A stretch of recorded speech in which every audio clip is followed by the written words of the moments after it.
Now, since we know what kind of stretches there are, it's time to delve into some benefits, some pros, some cons, so we can really drive this thing home.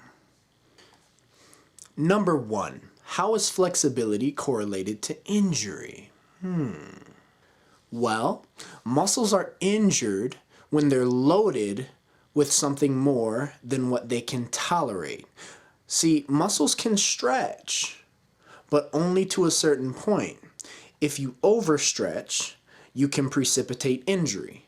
I think it's beneficial to point out that the reason why you do not stretch prior to a workout is you're going to start contracting your muscles. So if you're contracting your muscles, however, your muscles are in a relaxed state, what do you think will happen? I'll just let that simmer. Next, how does flexibility correlate to joint health? That's a good one. Good question, right? I may have an answer.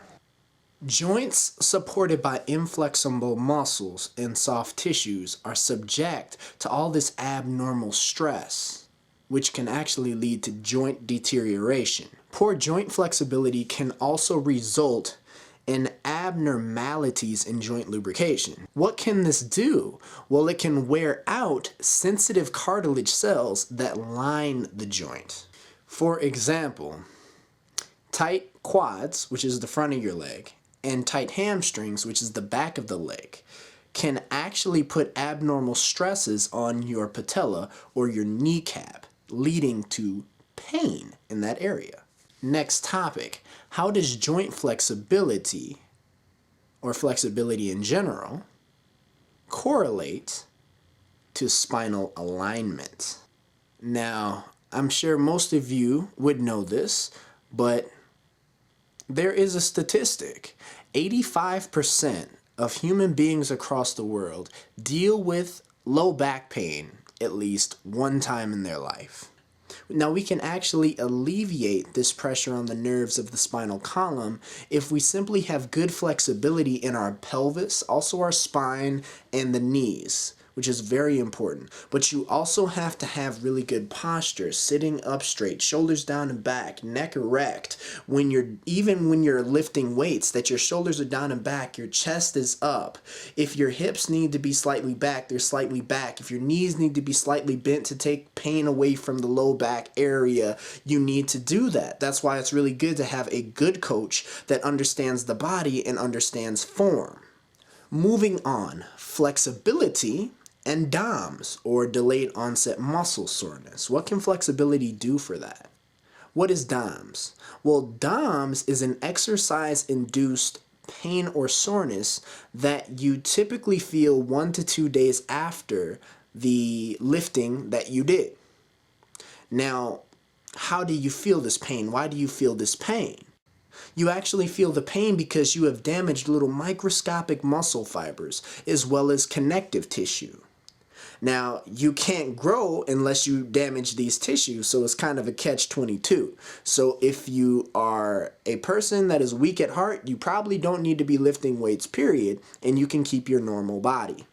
Now, if you have the strength and the passion to move forward, no matter what it feels like, as long as it's a good pain, a good sensation pain, not a chronic pain that you feel days and days and days later where you have to go to the doctor, then this body transformation is totally for you. Anyways, some studies actually show us that if you stretch post-workout, it can alleviate some of the pain that you feel from the DOMS. It's kind of cool. Now, flexibility and body position in sports. This one is kind of common sense, but good flexibility for athletes can help them move more efficiently, thus allowing them to move with more force through a greater range of motion.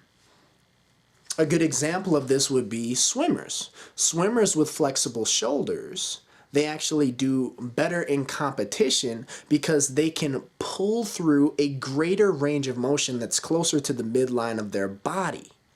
Now, the biggest topic, flexibility and strength. Probably why you are all watching this video. Oh, who cares about wellness and what flexibility does to the joints? It's all about strength, right? And building size on that body. Man, I used to be like you. I used to be exactly like you until I started, oh my gosh, building muscle. And I found out that my body was getting inflexible and I saw that it was impeding my results.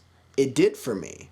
So in my own studies, I have definitely seen that flexibility and strength are highly correlated. Let's see what the science says. Here we go. So scientists have discovered a link between flexibility and strength. The strength athlete or bodybuilder must acquire the minimum amount of flexibility or strength. Gains will come slower than normal. Research has also demonstrated that lack of flexibility in the antagonistic muscles may impede the development of strength and size.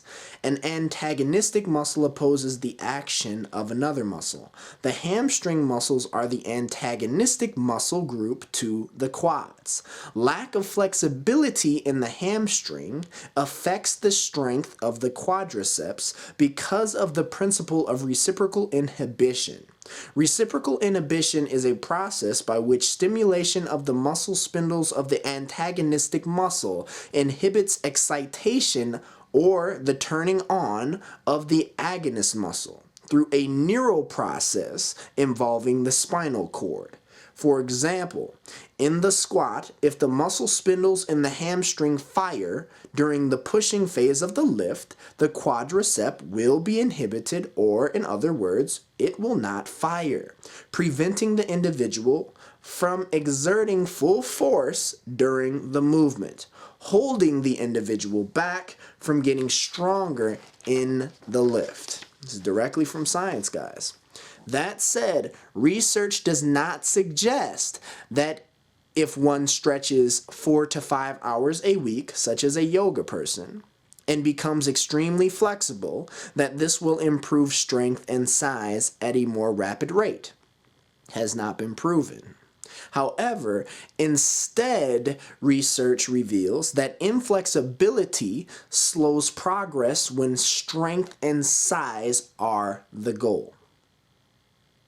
So there you have it. Research has proven it, right? So hopefully you're going to stretch now. It is a good thing. It can indeed add to your gains. It can indeed add to how your body looks when it's elongated, how you look on stage, the whole 9 yards. It can make your muscle bellies look longer and therefore bigger. They have more room to grow. All of this. So it's really important that you stretch post-workout. At least I would say 20 minutes, to be honest, 20 minutes for you. And I'm going to do some movements for the upper body and also the lower body that are just beginner type movements that you can do for yourself that are easy but extremely effective.